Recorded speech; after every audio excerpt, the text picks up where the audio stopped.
Came and the storm went, and we never moved. Hello? Oh, I hear you. Oh, good. Well, that's... Thank you, Angie. 1 second. This is the part. The storm came. The storm came. The storm left. We didn't move. We didn't change. Anyway. Thank you. So, yeah, no, that was just a song, and the guy talks about the storm came, the storm left, and you know, we were all a bit battered by it, but the commitment to children and to fighting injustice and to making a better, safer country and world is the commitment still there. So I've got this affirmed by a lovely Reverend Canon Peter Challen, who has said that about me for 25 years.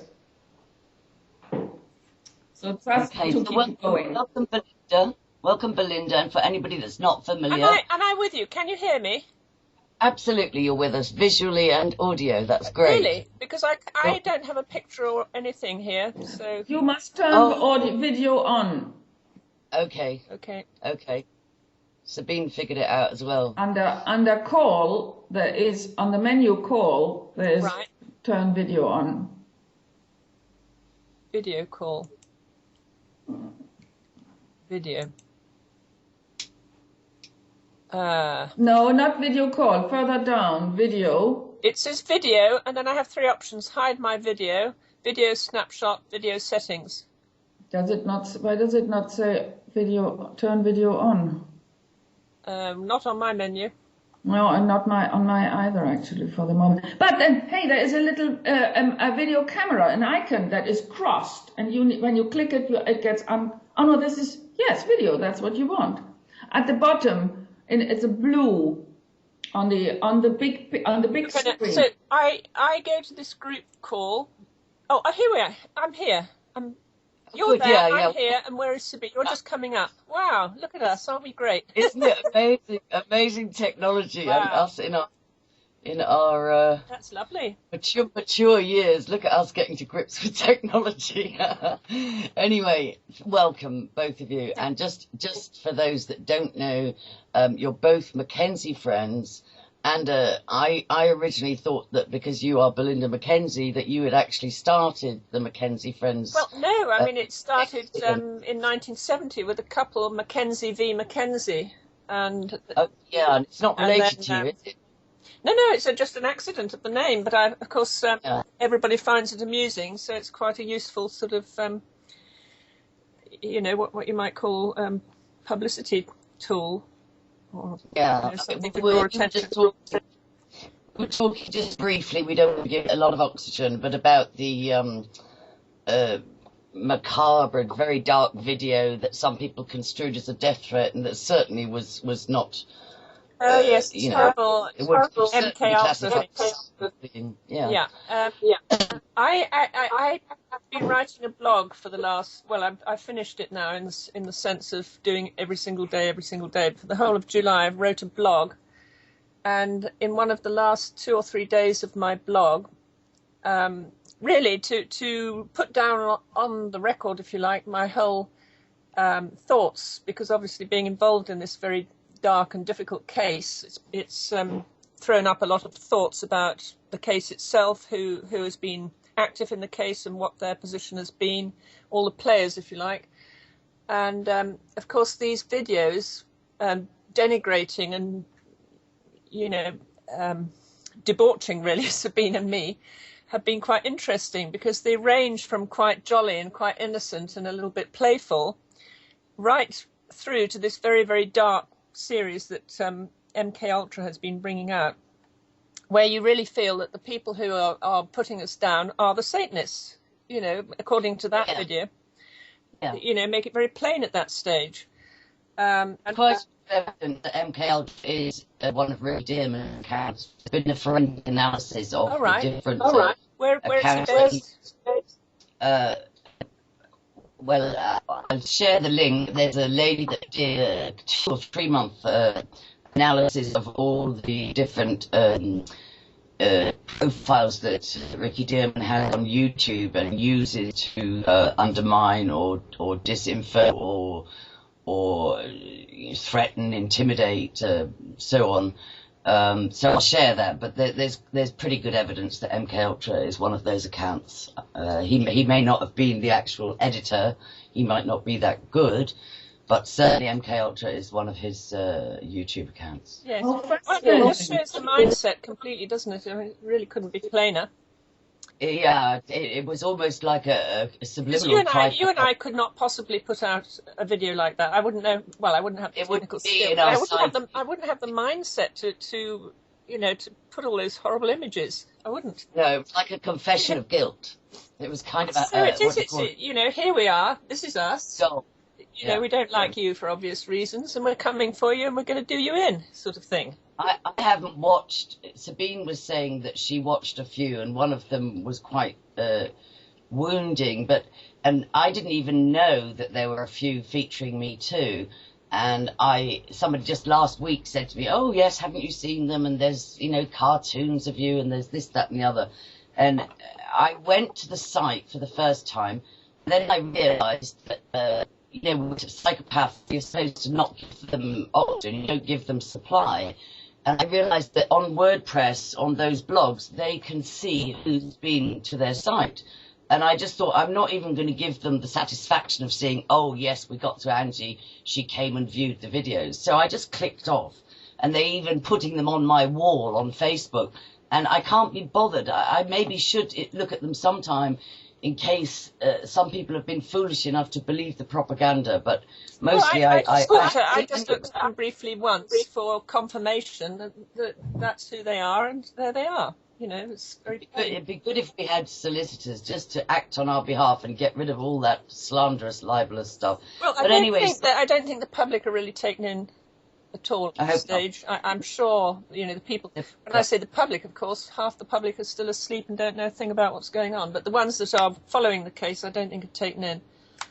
I was just asking Sabine to review how much progress she thinks there's been since March 2014, when she made that impassioned speech about forced adoptions in Brussels.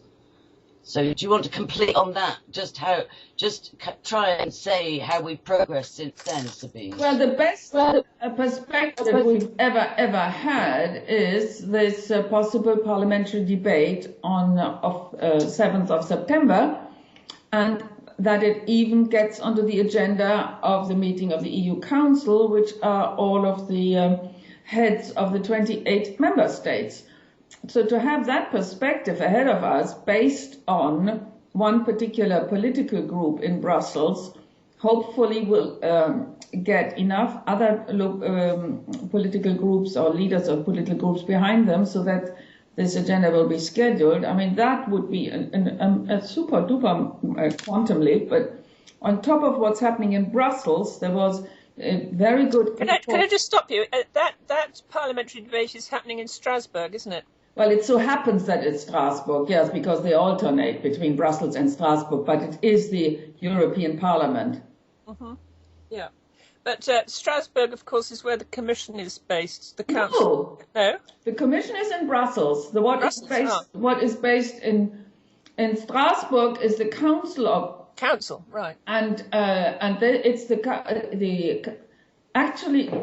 it's that body that commissioned this report about social services across Europe, and that's another big step forward. And John Hemming wants to organize a conference via Skype or the equivalent based on that, progress since then, because it is a Russian member of parliament who published, which compared very neatly all of the countries and where forced adoption is possible, where it's rare, and where it's impossible.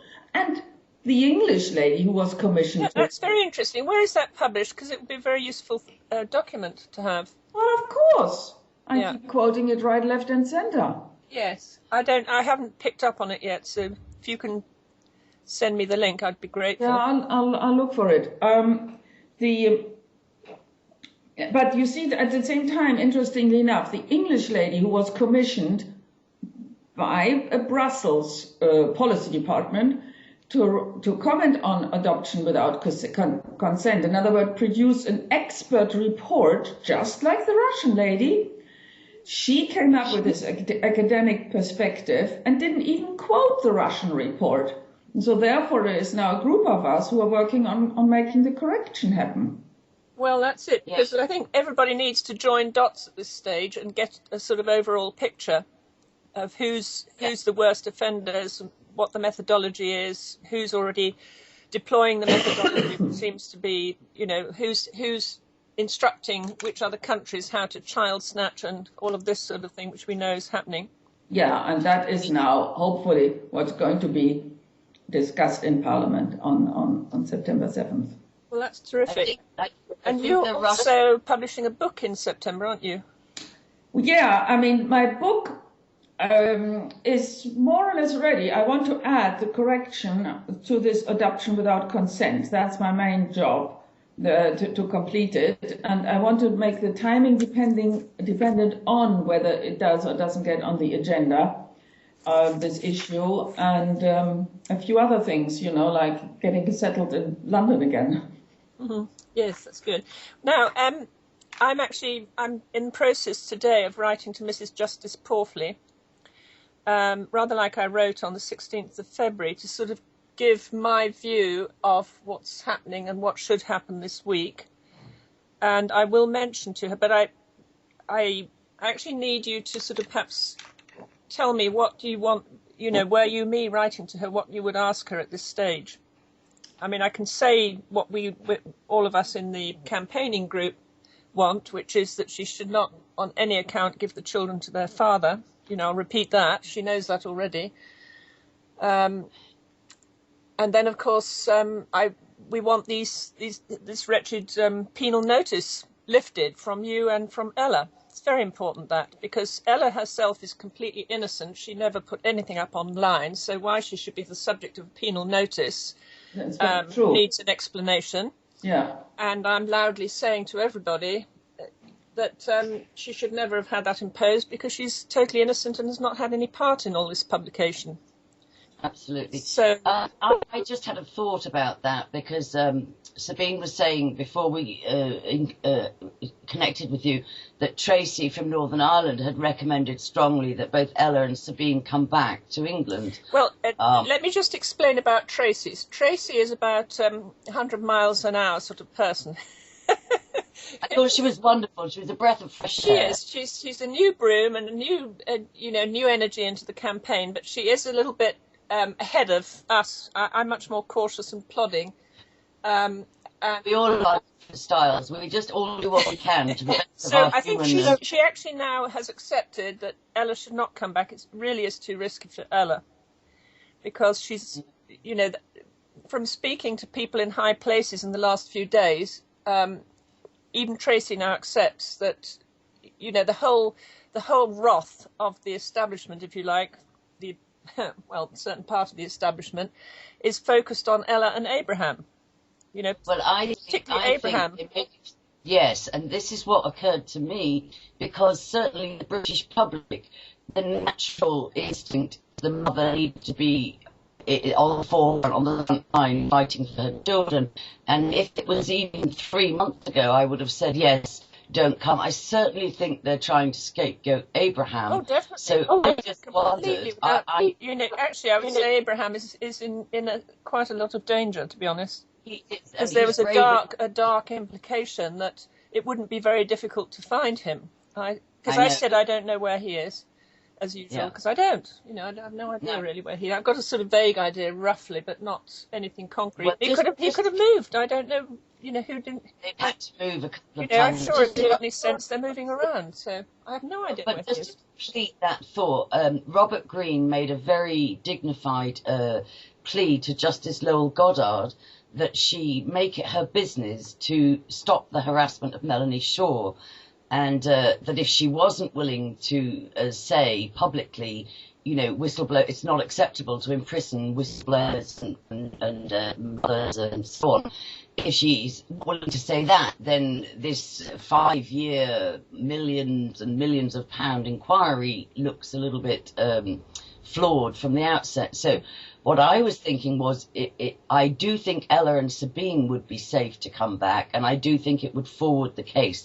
And I think Abraham is probably the one that would most likely be scapegoated. So if Ella and Sabine Well, I think were Ella there, would have to make some sort of public declaration that she's left Abraham and she's sort of putting herself a little bit on the mercy of.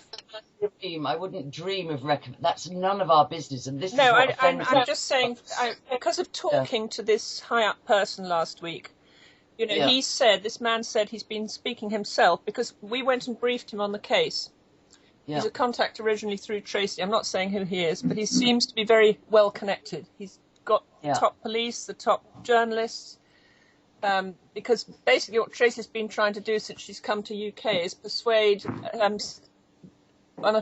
a top journalist, a particular one, or any of them, to start reporting on this case. And it got to the point where it looked as though she was going to be successful, but then this man is some sort of middleman with whom she's been negotiating for this to happen, and he very firmly put the lid back on it all last Thursday when, you know, he called us down to his office to report on his investigation of the case and his conversations with other, you know, well-connected people about the case, what the sort of establishment view of the case is at this stage. And it was quite remarkable, having been quite receptive when I first went to see him to tell him some details and hand him some documents on the case. He had listened very patiently for about 4 hours and was really fired up and quite interested, you know, and obviously he himself is an investigative journalist, so he could have done it himself, so to speak. But of course, obviously, what they all do in these situations is check what the others in the crowd think of what they're doing, or think of, you know, what this sort of general, not public opinion, because this is all at a certain level.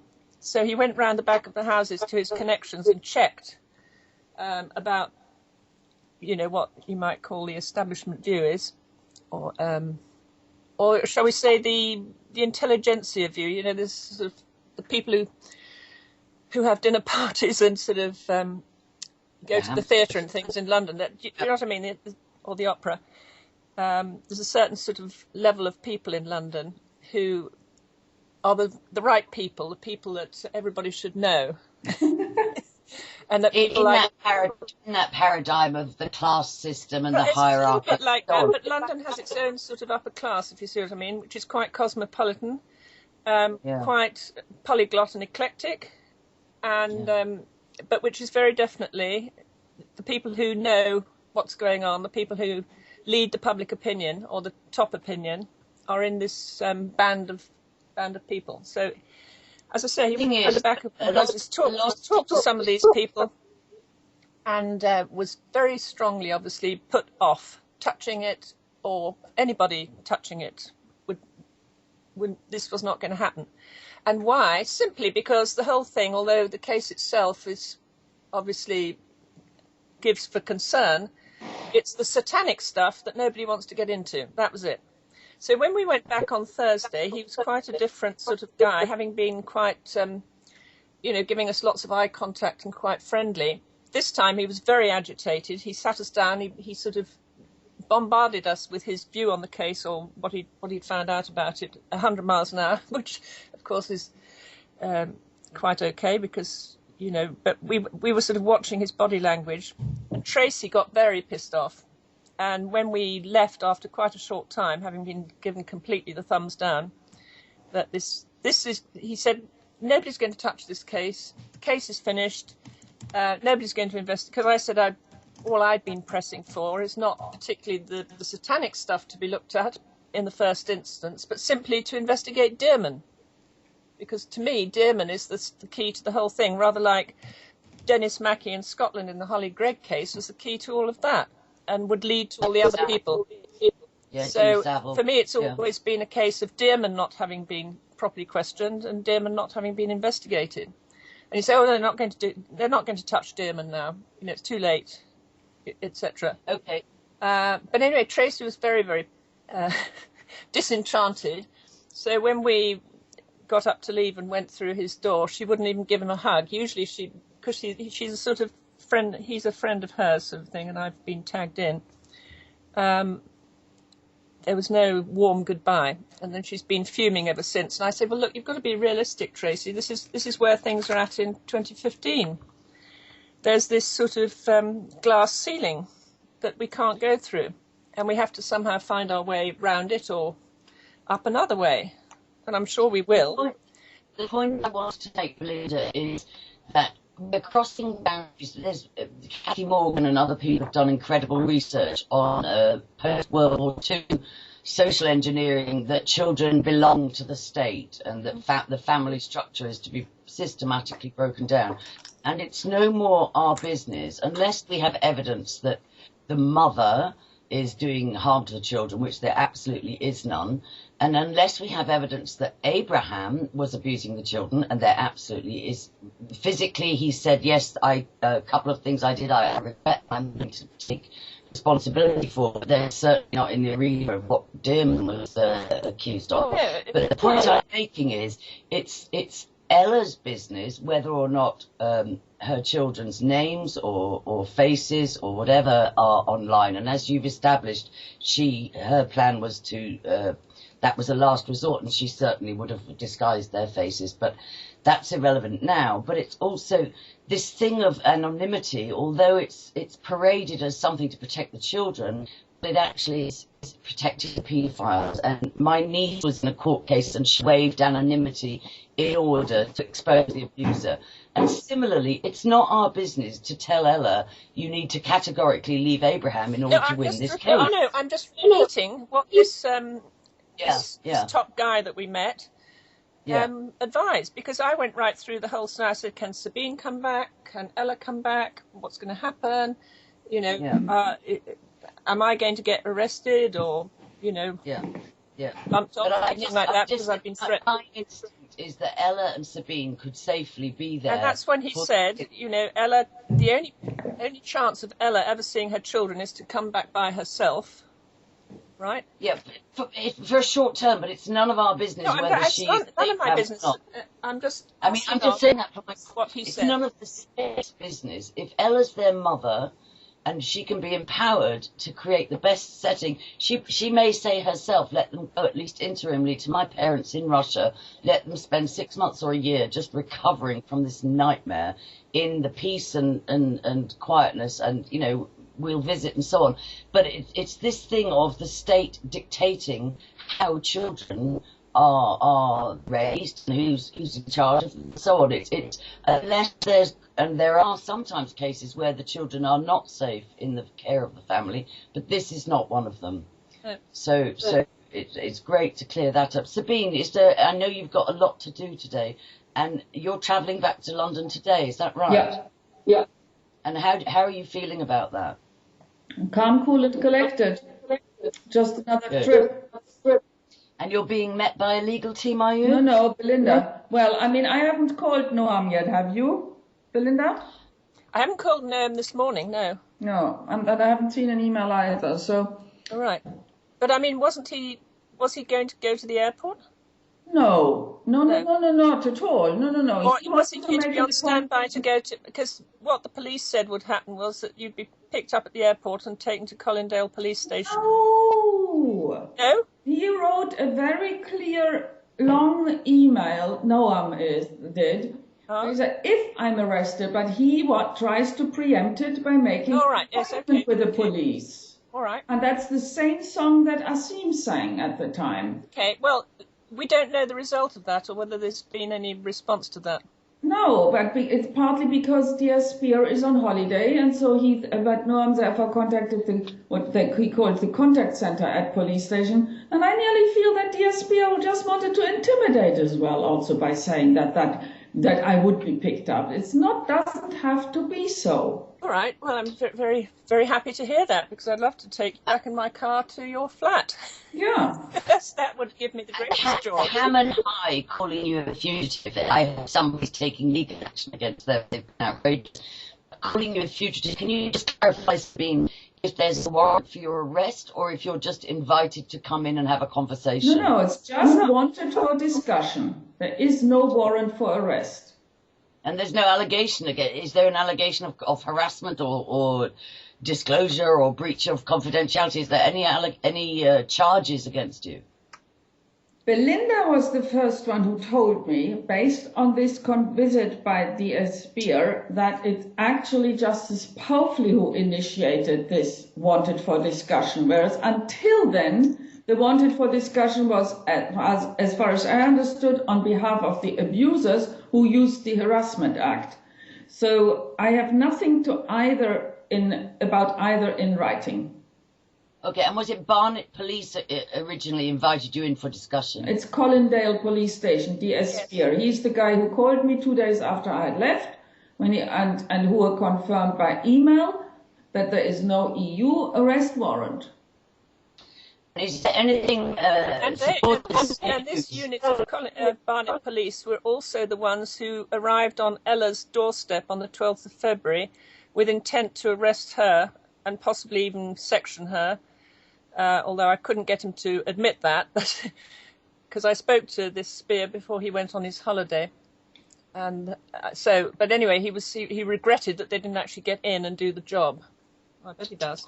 There was also somebody prosecuted successfully within Barnet Police for having very high category child pornography on their personal technology. Is that true? I know it's true. I have seen evidence of that. Mm-hmm. But it was just ironic that there's many layers to this, and there's people implicated in every corner. But is there anything supporters can do? Do you want to come in quietly, Sabine? Is there anything? Would you like people to gather anywhere? No. I'm happy to come in quietly. The most important point is that I'd like to see I'd like to be there for the appeal tomorrow. Okay. Because last time Sir James Munby referred to the email that I had sent to him, and I'd like to see whether he'll do that again, because I submitted the 6-page witness statement, which is very thorough and very convincing, I'm told, by somebody like Ken Adachi. And good. That matters or not. I'm afraid I have to answer that call. Okay, we can wind this up if you need to. Alex. Oh, I'm on a Skype call. Can you call me about your... Yes, so it's going to be very interesting at this point exactly what happens this evening with Sabine coming in. I think it's going to be quite an indicator of the way things are going, and that plus the appeal tomorrow. I think by tomorrow evening we'll have a much better idea generally of the way things are going to pan out. I mean, as they say, the worst case scenario is that those children get sent to their father, who, as we know from various bits of research, and it would seem logical anyway, is heading towards California if he's not already there. And if they go to California, I rather fear for their lives, quite honestly. I understand he was in California, possibly. He was in California before, yes, because there's. He advertised his services for house sitting in Hollywood. Yes. With references, which was a bit disturbing. Just Sabine, with regard to the friendly fire campaign we were discussing earlier, somebody said that Justice Munby was aware of Ella's instructions that she's no longer working with Mackenzie Friends. Is that something you're aware of? Well, that's independent. I am perfectly aware of. I didn't know that she instructed or told anybody and everybody about it. But she has legal representation. Why does she need? She doesn't need paralegal representation. I wrote the witness statement on my own behalf on my own case, because I am I am a part of two, or the victim, if you like, of two orders. I am part of the case. I've got two documents that have the case reference and with my name on it. Yeah, absolutely. And the truth is, there's no denying that Mackenzie Friends have been active in the case, and many people, whether they're in favour or not, or trusted or not, many people are doing what they can do for the sake of the children and for the sake of the opportunity, this window of opportunity to not have a predictable outcome of the child being released to the alleged abuser.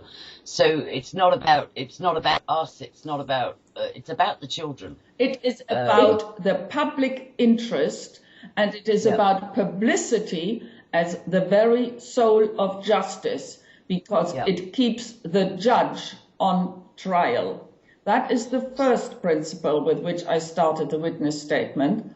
And the second one is that Sir James Munby has made a judgment in which he invites courts to take the internet seriously, and particularly social media. What is happening in this case is entirely due to the social media and the internet campaign, which Mrs. Justice Powley addressed in her judgment. So in writing this witness statement, I wrote not only on behalf of my own case, I listed 12 aspects in which I am part of this case. And one of them is publishing websites. One of them is having received an order to appear before Mrs. Justice Powley when that order was made behind Ella's back, which is completely unethical. And the other one is this penal notice, which Belinda feels strongly needs to be set aside. Well, I filed an application for it, and I was given a hearing date, but Asim couldn't take it at the time. So I still hoped that I would get a hearing by Skype. It couldn't, and now I've approached a barrister to take it. And I hope that I hope Ella's barrister does a good job, like Ben Fellow's barrister apparently did a superb job. I think regardless, if we put all the politics aside and just focus this week on the children and on the best possible outcome, and everybody do what they can do, and of course you're involved. You were called. Your life was turned upside down. So was Belinda. Belinda, how do you feel living in the middle of the tiger's nest? How do you feel safe? It got quite bad in July, so I now don't go to certain parks. Right, I take these little Irish boys out regularly, but I don't go to certain parks with them because I know if I go west rather than east, I'm going to risk bumping into angry people in Hampstead. What do you mean, Irish boys? I've got Tracy's boys camped with me, so Tracy plus her 4 boys are here. So the whole place is crawling with little boys, and they need obviously entertainment, and they need to be taken out. So I take them out, and I go east to the parks, not west at the moment. And I'm wondering how it's going to go on if this case goes completely the wrong way. The angry people, if you like, will still, because I've said on my blog, the angry people are angry because they're under a cloud of suspicion because there was never an investigation. And if there continues not to be any investigation, the cloud of suspicion will carry on. Absolutely. And of course, I will still be the butt of that because they will turn that back onto me. Yeah. And the anger will mount. And this is all from the policeman who came to see me, DS Paul Spear. Yeah. He painted this scenario. He wondered how it had been contained up till now with all these very angry people there. It felt like a sort of explosive. How long can we contain this sort of thing? And then he advised me that I should say something on my blog to palliate them all. Say I completely, I think the whole thing is rubbish, sort of thing. I couldn't do that because I'm a truth person, because I don't know. So I've written on my blog, I actually don't know. I'm an agnostic, right? Yeah. What for me is the problem for me is that there's never been an investigation. So how can we have the cloud of suspicion lifted from some of those people may be innocent? I don't know quite how the children managed to get all their names. But anyway, if some of them are innocent, they need obviously their names clearing because they have suffered. I was made absolutely, totally conscious of that, because all the things that have happened to those poor people in Hampstead have really happened. Cars parked in their drives, death threats, name calling, and all people ringing up at all hours of the day and night. And whoever was doing that, one can imagine with all the people trolling and shilling in this case that maybe some of those people were rung up by the trolls and shills as part of their job, which was to get the people in Hampstead so angry that they would turn against people like Sabine and me and everybody else. Do you see what I mean? Sort of inflame the situation. I have to say that whilst one can have, of course, if there's ever a miscarriage of justice, one is happy to apologise and do whatever to clean it up. But I have to say, the key to clearing people's names that were accused and have been quote unquote harassed, the key is in their hands, which is to present themselves, especially those that were described as having distinguishing marks, tattoos, piercings, birthmarks, etc. Very simple to remove themselves from the investigation by presenting to a very dignified and private but expert examination, just to say, look, this has been said, I'm happy to present myself for conversation and also clear my name. Well, so if the I key were is a not teacher in that position, I would, for the sake of clearing the thing and exonerating a lot of people from, if not blame as yet, at least strong suspicion, I would have been willing to go and strip in front of a medical expert, rather like going to the hospital anyway, to strip down in front of a doctor, no big deal. Which is what I told the Ham and High, I would do it straight away. Okay. But this is me and that is them, so what can we do? I know, but as far as I understand, not one single of the alleged abusers has presented to clear their names. So really, to put it on you to clear their names, it's not within your remit. Well, the only way their names can be cleared is by a thorough investigation. We can't. So anyway, Sabine, we know you're under pressure to travel. And sorry, I didn't mean to cut you short, Belinda. I'm just conscious that Sabine's got a full day and a lot of travel, and you've got work to do as well. And so, can I just ask both of you is there anything else you need to address or want to ask people to do to support this week? Because the thing that's curious to me, leave to appeal application is only a couple of days before the custody hearing. And I don't think that's any coincidence. We've also got the beginning of the Jana thing in August. There's multiple cases scheduled for August. And I'm just curious if you have any opinion as to why the leave to appeal application tomorrow has been scheduled so close to the custody hearing. Well, there's something about August and getting those children put where I fear they may be put this month. Now, why that should be, whether this is because of some ritual date or something over in the Californian area, this is what I fear, because I know about these satanic dates. And there's one coming up at the end of August, which is the Feast of Hecate. The 31st of August is the Feast of Hecate. And if you think of that date, who else was done in on that date? Think back. Princess Diana? Yes, that's right. Okay, so I rather fear, you see, my worst fears and forebodings, having studied Satanism for some years and having read about it from all different sources, for some particular people, these dates are very significant and important. So there seems to have been some rush to get this case wound up. The appeal could not be postponed till after the final hearing. Well, it shouldn't have been anyway. That would have to push the final hearing back. Do you see what I mean? They can't go into September with this for some reason. Yeah. I'm not saying any more than that. Okay. No. When somebody pointed to dates being significant in May or late April, I kind of poo-pooed it and said my faith trumps that, their nefarious goings on. And then lo and behold, on a sacrifice day on May the 1st, my sister died in suspicious circumstances, having gone up against she was a psychiatric counsellor for children with the health board in Manchester, and she had whistleblown on a consultant above her and spent 2 years being harassed and intimidated at work for doing that.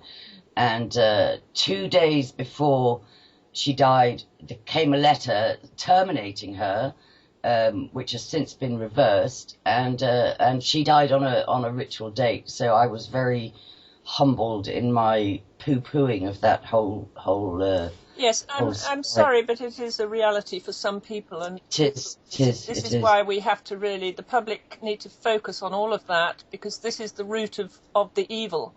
So it is. When Mrs. Justice Pawfley calls all of us evil and the mother evil, and I've written on my blog the last day of my blog, which I invite everybody to visit because it might be of interest, on this whole subject of calling people evil. You know, so go to the Knight Foundation. There should be a legal team taking read that. action. And the other thing I want to say to people is, if this is my last word, that I'm going to be, as I was in February, outside the court, the Royal Courts of Justice, doing my usual vigil, while she's inside with the case, because I wouldn't be able to go in. And so if anybody wants to join me, I'll be there from 12 till 2, just like February.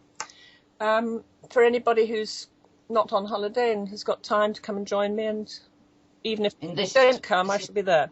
So that's the 4 days of the final hearing, 6th and 7th, Thursday and Friday, and Monday and Tuesday, 10th and 11th, from 12 till 2. And I think the more people that can be there, the better for that, even if it's to, have a large presence outside. And then just briefly on Justice Porfley, she was hauled over the coals for saying that it's okay for some cultures to beat their children. To hit your children. Yes, and then also the thing that offends me most from her judgment was saying that it's normal for children to sexually molest their dogs and each other. And I think she should have been removed from the case instantly for saying such a bizarre, that's not normal. And I think we're all in the public building up quite a picture of this judge. So I sort of have said to her again on the blog, really, if she's got any, even if she hasn't got a conscience, if she's got common sense, she will play fair in this situation with the children. She will not send them to California. At the worst, she will keep them with the local authority, and then the mother, having had her penal notice taken away, which is what should happen, can apply for custody. Or the grandparents. And indeed, if she is the judge, I wouldn't be surprised if there was a last minute change. Yeah, Sabine, can I just give you a last word, and please do ask for any support we can give you, as well as Ella and Abraham and the case, and obviously the children. Can you just give us a last word and make anything we can do? No, that's really sweet of you to ask, Angie, but I think the only people who can do something for me are the barrister and the solicitor, who can talk to the police, and the barrister who can talk to the judge. I mean, neither I or the general public are anybody in this situation anymore. I filed my application to set that penal notice aside on my behalf, that Belinda wants to be set aside on Ella's behalf as well. That's the court situation. And with the police, I have yet to see what they want to discuss. Yeah, and I think the thing you said, actually, I know you're saying it within the legal framework that operates now, that the public has no standing. I actually think the key is with the public, that the public, we do have standing and we do have a right to say, this is unacceptable, we don't consent, do what you're paid to do, your public servants. Yes, that's why why we are voluntary public interest, Mackenzie friends and advocates, and that's why I wrote the witness statement in as an expression of the court of public interest, and advocating that publicity is the very soul of justice. Absolutely. Yeah. Also, if you remember the Nuremberg war crimes trials at the end of the 40s, one of the things that came out of that, which formed the basis of international war law, was that it's now, according to the findings of those judges, it is illegal for a soldier to follow illegal orders from now on, right? So the same with the public. If the judiciary and the authorities are acting unlawfully, then it's our duty, and it's incumbent on us not to follow their directives. And that's the essence of the EU directive, isn't it? But there's also a UK law. If you know about a crime and don't do something, you are actually complicit. Yeah. And the Bible says, just my perspective, well, the Bible says that obey the laws of the land unless they are contrary, you know, almost to the Ten Commandments, unless they're telling you, if somebody in authority is telling you to do something which is illegal and against God, no matter, you know, the British can keep changing the laws to make it not illegal, but every single human being has a conscience and we know right from wrong. So if somebody says to you, right, go and kill, you know, whoever, and you know that there's no grounds and no authority to do that, you have to say, I'm sorry, I don't honour your authority. So this is what needs to happen. Yeah. Okay, so we just all wish the best to Ella in having her children returned to her. It's been a travesty that she's been separated from them since September, and we just pray for justice this week, even though the evidence indicates that it would be a miracle if there was justice. But look, there was a good outcome in Ben Fellow's case, and you know, we can just do our best and just pray and hope, and anybody that can gather outside the Royal Courts of Justice either tomorrow for the leave to appeal, or as Belinda shared for the actual custody hearing. Can you just tell me those dates again? Time, Right, Thursday the 6th, Friday the 7th, Monday the 10th, and Tuesday the 11th it winds up. And I'll be there from 12 to 2. I can't stand the whole day, I'm too busy, but I'll be there from 12 to 2. And there's no public gallery. This is that horrible No, we secret, we can't go in, yeah.